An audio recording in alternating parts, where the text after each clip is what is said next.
Всем привет! Сегодня у нас будет небольшое видео о загнивающем капитализме, в частности о Европе, и о том, как там все плохо.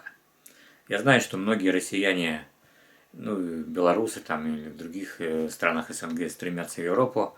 Мы хотим Европу, т.п. и т.д. Там Путин плохой, Лукашенко плохой. Поверьте мне, в Европе очень плохо. Знаете, как бриллианты в руке была фраза? Они будут брать, отключим газ. Так вот, газ в Европе отключили. Он есть, конечно, но не везде и не по карману обычным пользователям. Поэтому мы в Европе частенько готовим на кострах в афганском казане. Вот как сейчас вы можете видеть на своих экранах. Ссылочка на видео в правом верхнем углу. Пожалуйста, смотрите. Волею судьбы я в детстве был занесен в Европу, вместе с родителями, соответственно, в советское время.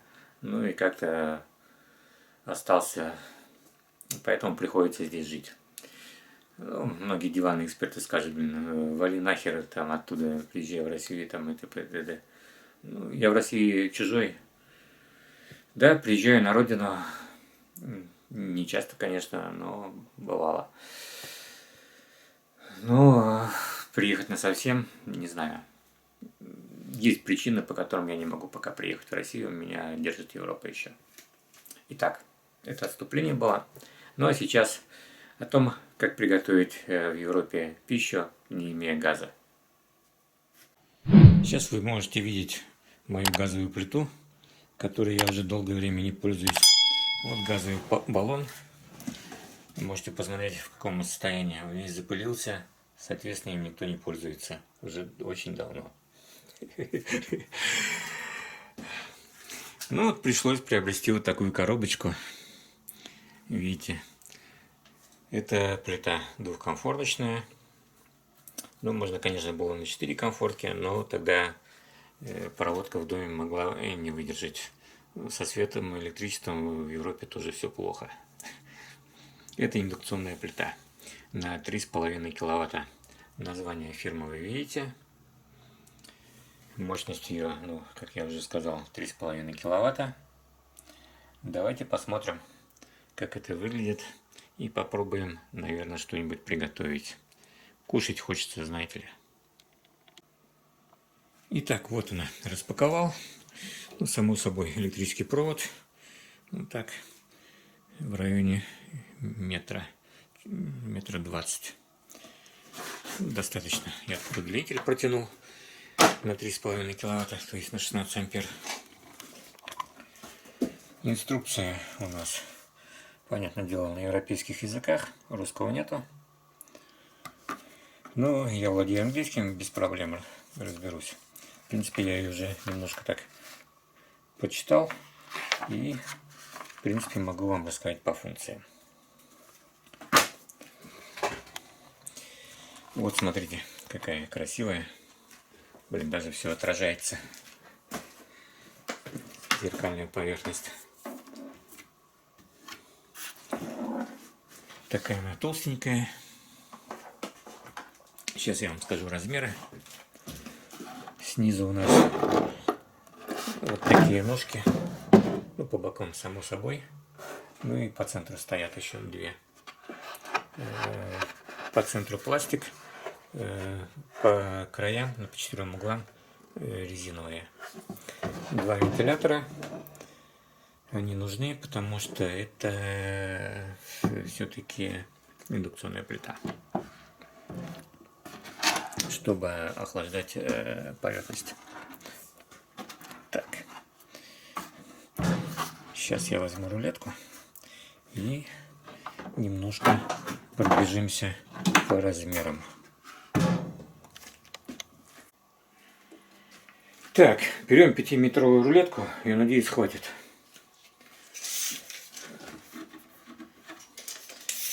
Длина у нас 56 сантиметров.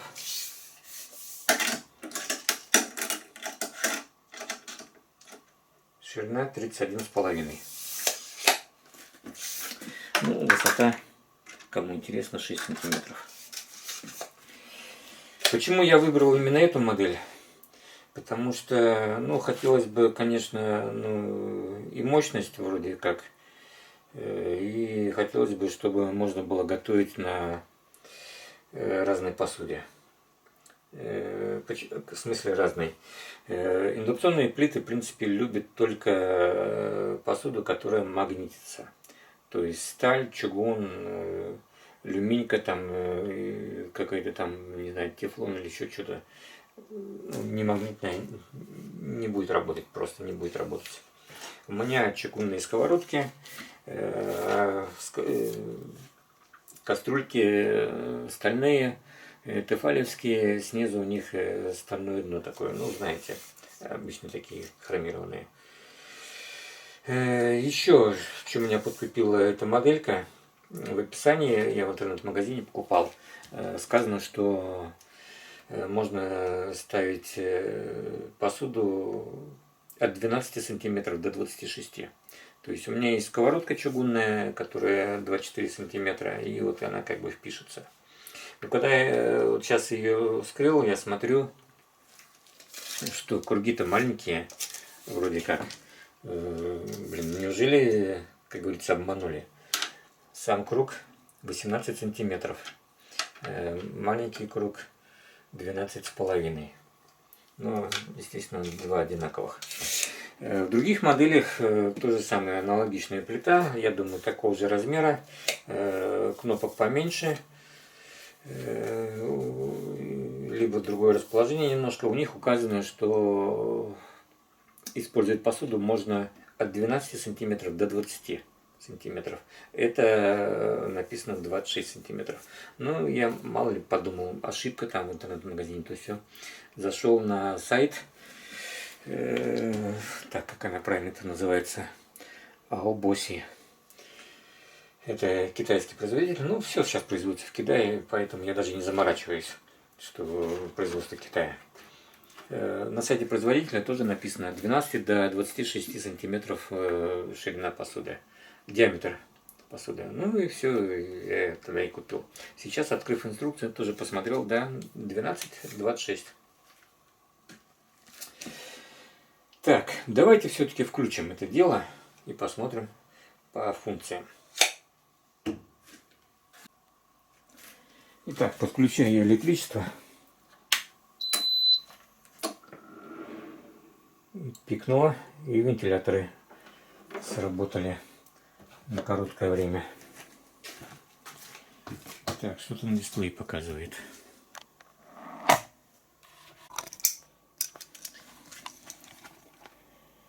Так, на дисплее показывает low. Low. Так, давайте по кнопкам начнем, может быть, сначала. Правая варочная панель, как говорится.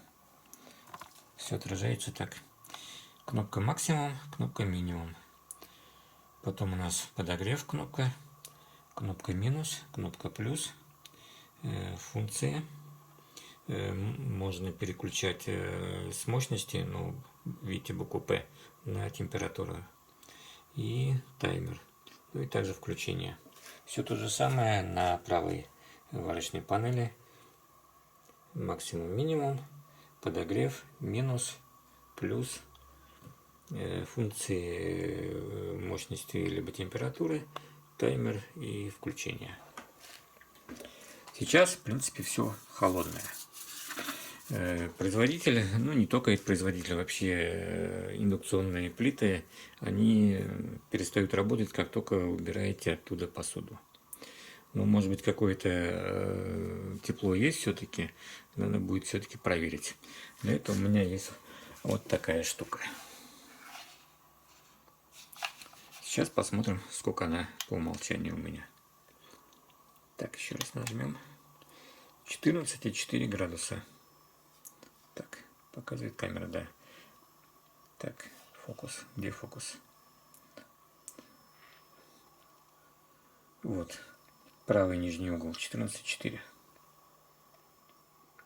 Так, я сейчас отрегулирую поляризационный фильтр. У меня на камере стоит, поэтому не все цифры нормально видны.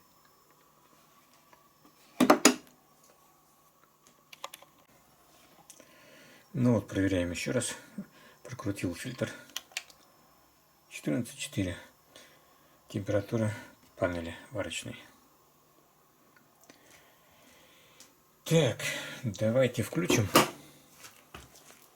кнопку включения. По мощности еще левая сторона у нас 2 киловатта, правая 1,5 киловатта, ну общее 3,5. Есть такие же плиты с другими мощностями. Так, уменьшим. 2 киловатта и 2 киловатта.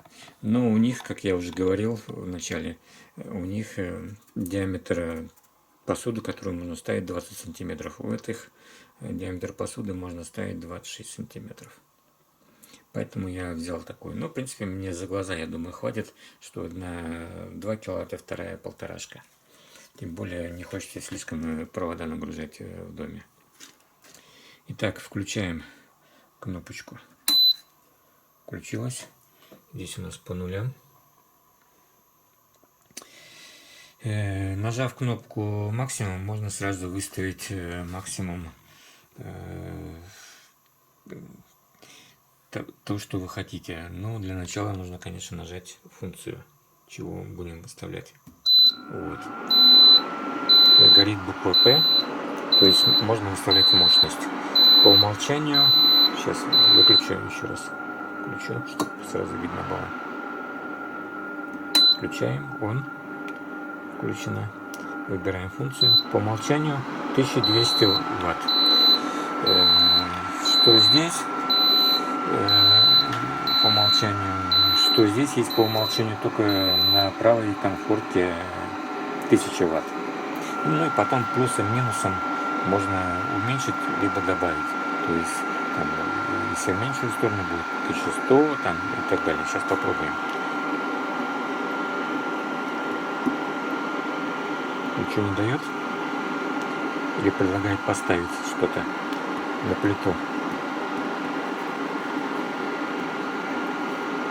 Видимо, да. Сейчас попробуем еще раз.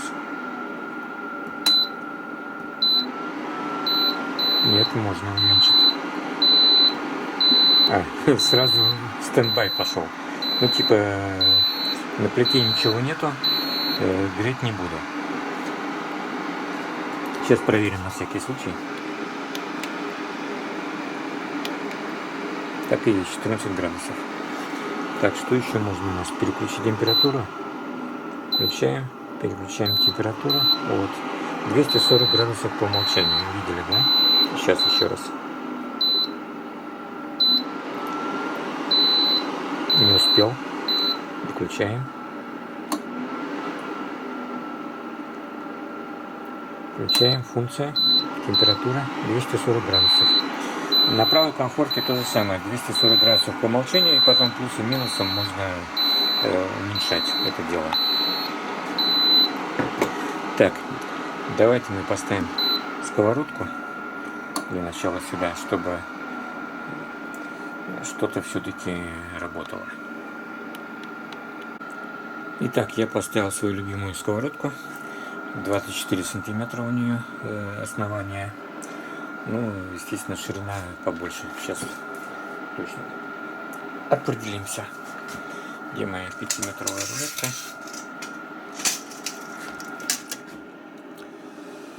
— 28 сантиметров. Это вверх. Ну, видите, сковородка на расширение идет. Ну, одно 24 сантиметра.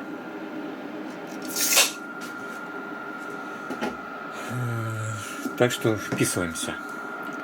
Итак, включаем. Сейчас я уменьшу.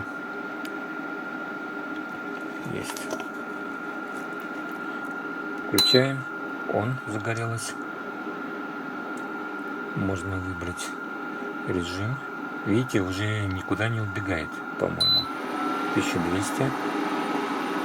И можно вниз 800 Вт, 500 Вт. Вот минимум загорелся. Минимум это 500 Вт. На этой, на правой то же самое, минимум. Если нажать максимум, сразу пробежит 2 киловатта. Вот, 2 киловатта. То есть удобно. Минимум, максимум, не надо плюсом минусом долго играться. Так, температура. Если нажать еще раз, то температура то же самое. По умолчанию 240. Максимум, видите, загорелся. Если минимум, то должно быть, в принципе, 60, да. И также максимум, минимум. Либо плюсом потом можно догоняться.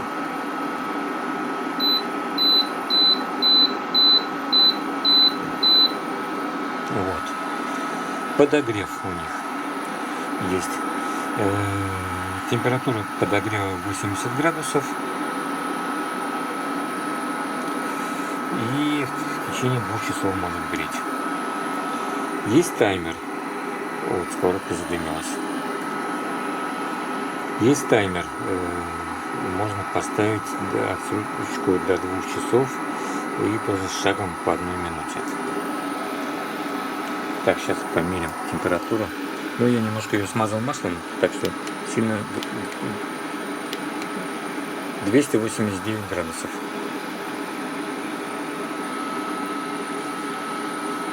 Так, уменьшим минимум, 60 поставим. Давайте что-нибудь пожарим. Для начала проверим, как она работает, когда, например, убираем посуду с плиты. Переставляем направо. По идее должна выключиться. Вот пропикала. Типа все. Проверим. 87 градусов уже. Еще пропикала. —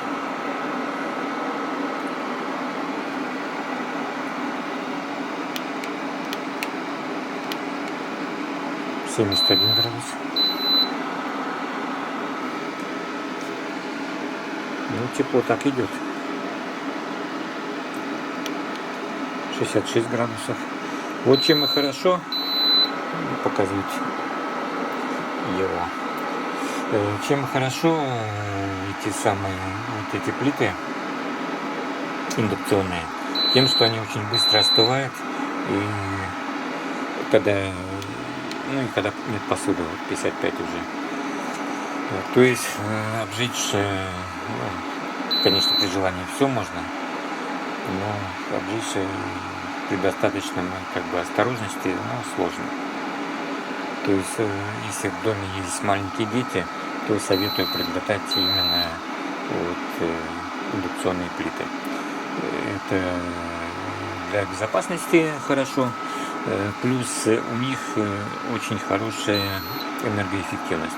То есть посуда, греем, нет посуды, не греем. Очень хорошая теплоотдача, то есть КПДшка хорошая, вот в этом плане. В Европе электричество дорогое, газа нет, поэтому индукционные плиты на ура. Но в других странах, в той же России, там еще в Беларуси, кто надумает все-таки покупать плиты, покупает индукционные плиты. Они, конечно, по цене будут немножко дороже, чем керамические, но зато вы потом все это дело нагоните, когда будете экономить на электричестве. Так, померим, сколько у нас тут. Вот уже 42 градуса. То есть практически можно уже положить руку. Да. То есть вот. Все тепленькое.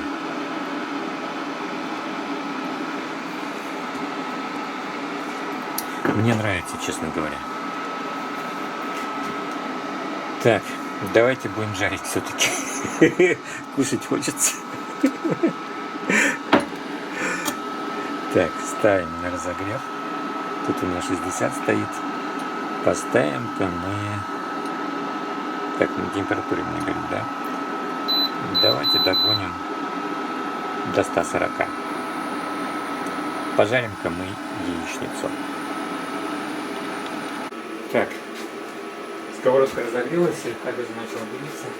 Добавлю я подсолнечного масла немножко.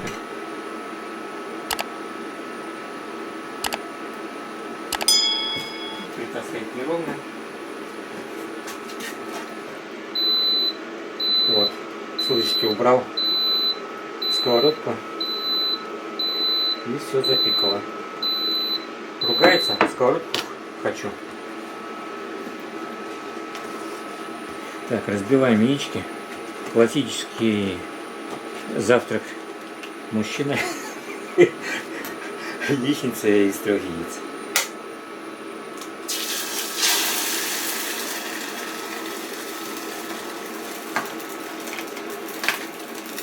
Правда, без бекона. Вы уж извините. Я хоть и не мусульманин, предпочитаю буддизм, но свинину стараюсь не есть. Грязное животное. Не только потому, что оно в дерьме валяется, грязное животное, а единственное животное в мире, у которых нет пота, жировых желез, поэтому оно считается грязным животным. И все, что она выделяет, потеет, как говорится, все вовнутрь. Поэтому мясо получается грязное. Но не зря мусульмане не едят свинину. Ну, с одной стороны, они даже, наверное, умнее нас.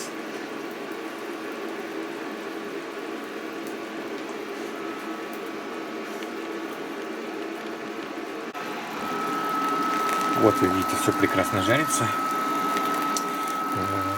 Мне, в принципе, очень нравится, что можно плавненько поставить не только мощность, но и температуру. По мощности сложно как бы определиться, какая мощность нужна для какого продукта. Но когда стоит кастрюля с супом, да, там все легко. Поставил на максимум, закипело, начинаешь уменьшать мощность, причем здесь очень быстро падает температура, ну, на самом блине на этом. То есть, и вы сразу видите там, как кипение, бурное кипение начнет переходить в малое кипение, ну и так томиться, оставляйте супчик вариться. Удобство температуры, самое, как сейчас у меня выбрана температура, это, например, когда вы знаете, что продукт какой-то можно готовить по определенной температуре. Там, ну, вот, например, яичница, в принципе, достаточно там 140, и зато не подгорит. Кто жарил яйца, знает, что по краям такое обугливается. То есть сильно подгорает, когда большой жар. Ну и, соответственно, снизу тоже, когда уже потом можете, тоже такая достаточно, не только коричневая корочка, но аж такая достаточно темная, чуть ли не черная корочка. Ну и получается такой полусухарик. Мне, в принципе, нравится все прожаренное, что мясо, что яичница, без разницы, что там. Поэтому меня эта как бы корочка не пугает, но иногда хочется что-то такое нежное, вот как сейчас. В принципе, почти готово. Сколько я тут с вами болтаю? Наверное, минуты 3, и вот все, яичница, в принципе, готова. Обычно я еще делаю так, что я переворачиваю. То есть я как бы, не люблю я в смятку яйца. Я, если хочу в смятку, то я сварю его в кастрюльке в смятку. Ну и потом поставлю такой подстаканчик и поем ложкой. В детстве я очень любил. И сейчас иногда тоже накатывает, и тоже хочется. Ну а жареные яйца я предпочитаю полностью, чтобы прожарились, чтобы желток был тверденький. Ну или почти твердый. Вот как-то так. Короткий обзор по плите. Название ее Аобоси. Блин, надо же назвать его. Название, конечно, ни о чем не говорит. Но мне нравится. Функция мне нравится. Все классно. Так что газ будет забыт. Надо будет баллон отключить и сделать из него шашлычницу. Вот так мы в Европе живем. Ну что, господа, давайте закругляться. И пока еще сильно не пожарилось, я хочу еще немножко посолить, поперчить и порезать чуть-чуть лучка сверху зеленого посыпать. Ну, что вам пожелать? Приходите на канал, смотрите мои видео, нажимайте палец вверх или вниз, кому как. Если понравилось, подписывайтесь на канал, жмем колокольчик, будут еще всякие интересные видео, обзоры и так далее. Всем удачи!